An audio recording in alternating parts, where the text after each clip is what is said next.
date, but the invitation has happened formally.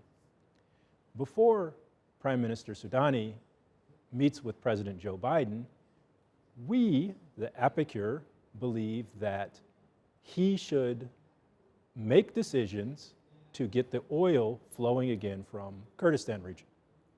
The United States is giving $1 billion every year to Iraq for security, and also providing hundreds of millions of dollars to Iraq for stabilization and humanitarian assistance.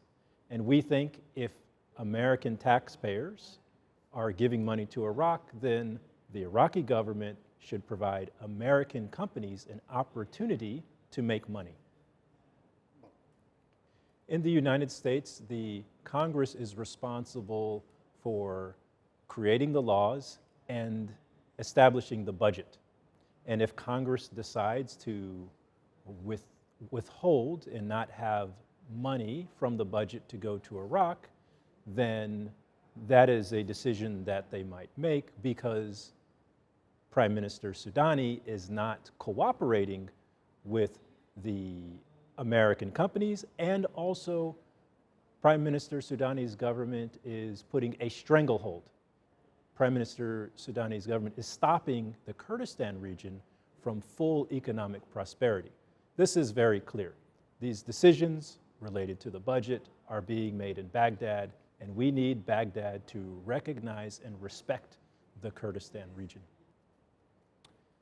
The decision on the price of production per barrel, this $20.6 that you mentioned, that is a decision that will be made between KRG and government of Iraq. Of course, this is of interest to the international oil companies from APIKUR, but we are not part of that discussion. What we want is for our current contracts to be honored. We have had contracts for 15 years. Some of our members have been here 15 years doing oil exploration and production, and we want to continue with the same contracts. The victim is all of the people of Iraq, the people from Basra to all the way in the north in Choman, because now we have had the stop of exports for 10 months, and there has been about $10 billion lost. And that is money, that is revenue that is not coming in to all of the people of Iraq.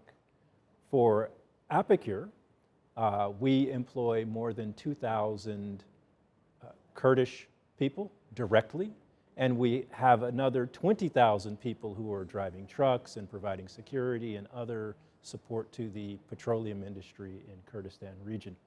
And our staff are financially hurting, or they are worried. Some of them we have had to furlough. We had to lay them off. We want to resume full staffing and get this oil out of the ground and sent into international markets. Yeah, let's talk about Turkey, because they are a player in this, and your viewers are very smart, and they remember when there was this arbitration between Turkey and Iraq, and Turkey owes some money to Iraq.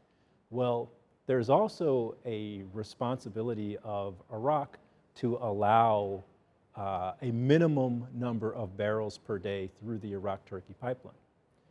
By our calculations from APIKUR, we think that there are penalties every day from Turkey, penalties of about $800,000 a day that Baghdad must pay because they are not sending the required minimum oil through the Iraq-Turkey pipeline. So this is a geopolitical issue involving, of course, Iraq, Kurdistan region, Turkey, and international oil companies. APIKUR has 8 companies representing the United States, Canada, Norway, United Kingdom, and Hungary. And our companies are sharing the same vision of wanting to have a strong petroleum industry for Kurdistan region, and we want to show this region as a place of, that is good for international investments. We have. There has been progress with discussions. And from January 7, 8, and 9, there were meetings in Baghdad. The meetings included KRG, Ministry of Natural Resources, Government of Iraq, Ministry of Oil, and SOMO, and representations from international oil companies, including APIKUR companies. These meetings were important so all sides understand the current production sharing contracts, the contracts between KRG and the international oil companies.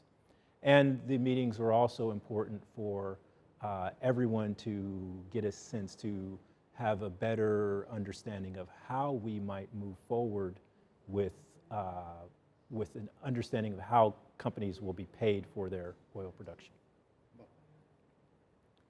ئێوە خۆتانیش داواکارێکتان ئاڕاستی حکوومەتی عێراق کردووە کە دەست بکاتەوە بە هەناردنەوتی هەرێمی کوردستان.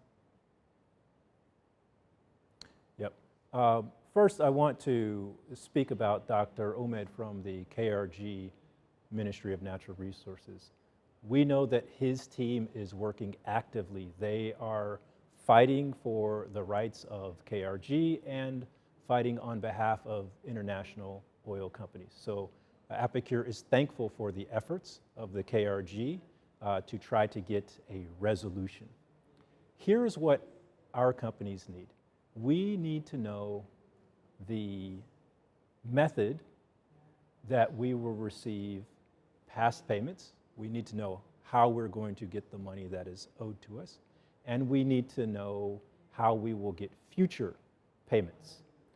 Those questions we have asked to MNR, and we have asked those questions to the Ministry of Oil. And right now, there is no confirmation of how the payments will happen. And let me explain. APIKUR, like any other group in our oil companies, expect to be paid for the work that we do, and we have contracts for that. In Kurdistan region, unfortunately, there have been civil servants who are suffering because the payments are not coming on time. We have teachers who are trying to educate our young boys and girls, and these teachers are not getting their pay, so now they are stressed and they are striking. It's the same thing with oil companies. We expect to be paid for the work we do too, and there has been a pattern where we are not getting consistent payments. Myles Caggins